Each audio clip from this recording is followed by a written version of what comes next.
On Gratitude and Death by Jancar. Just hours ago, a fiery hailstorm of missiles rained down on multiple fronts across Ukraine, submerging the country in fire, fear, and uncertainty. 137 civilians and military personnel lost their lives and 316 were wounded. Chaos ensued. Families were shattered, hearts were broken, and the barbaric assault was likely only the beginning of something much, much darker. Oh, and there's this bitch called COVID that's still looming over us all.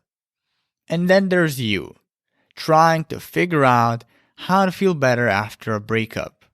If you're reading this article, there is a good chance you're not defending a city from a rich, narcissistic, and opportunistic megalomaniac with one of the largest armies in the world and access to nuclear power. Be grateful for this. Be grateful a breakup is the only thing you're dealing with. Don't get me wrong. I'm not trying to downplay your breakup here. I'm well aware it sucks. I only want to make you understand that many worse things could happen to you, and you should be grateful that they haven't. Take the Holocaust, for example, or the 9/11 attacks, the 2020-2019 Australian wildfires, the Great Depression, the atomic bombings of Hiroshima and Nagasaki, the fact that 85% of the world lives in subpar conditions, and almost 26.4% of people are starving. Be grateful you're not involved in any of these things, because again, if you're reading this article, you probably aren't. On the flip side, however, and despite what the media has been feeding you with, be grateful that today the world is a safer place than it ever was at any time in history. Violent crime is at an all-time low. Racism, discrimination, and sexism are at an all-time low. International wars are at an all-time low. We have more rights than ever in recorded history. More than half of the planet has access to the internet. There have been precipitous drops in domestic violence and a steady decline in drunk driving-related deaths and deaths from infectious diseases. We even reached a record low child mortality rate. Oh yeah, and our society has probably the most exhaustive list of opportunity for self-improvement you can take advantage of in history. Whether you're struggling with being overweight, having strained relationships, or are dealing with loneliness, depression, or anxiety, you have immediate access to all the knowledge, resources, and helpers needed to improve yourself and your lifestyle and get out of your rut. These are all things you should be grateful for. Being grateful in general carries a horde of benefits. It makes you happier, more appreciative, charismatic, and attractive. It increases accountability, which leads to higher self-esteem.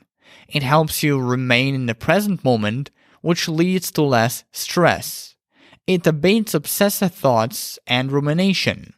It betters your mental health. It takes your focus away from negative feelings. And although not conclusive, it even makes you less depressed. Now, practicing gratitude doesn't need to be complicated. Here is how I'd go about it. First, decide whether you'll use a phone or a notebook. I prefer the phone.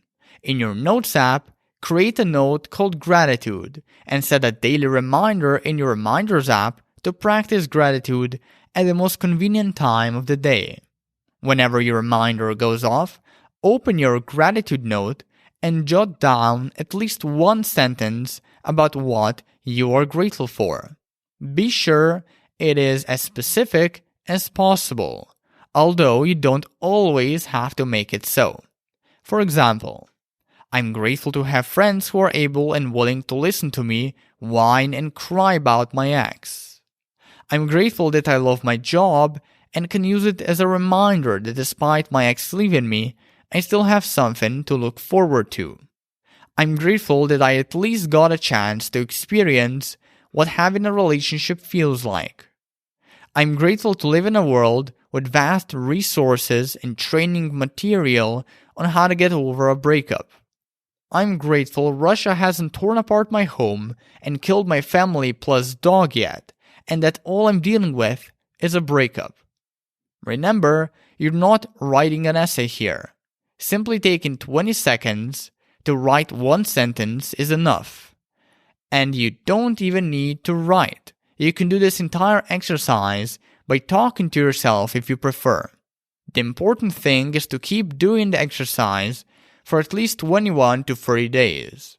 By that point, engaging in gratitude should become a habit, and it's when it becomes a habit that you reap all its benefits and enrich your life and mind in the process.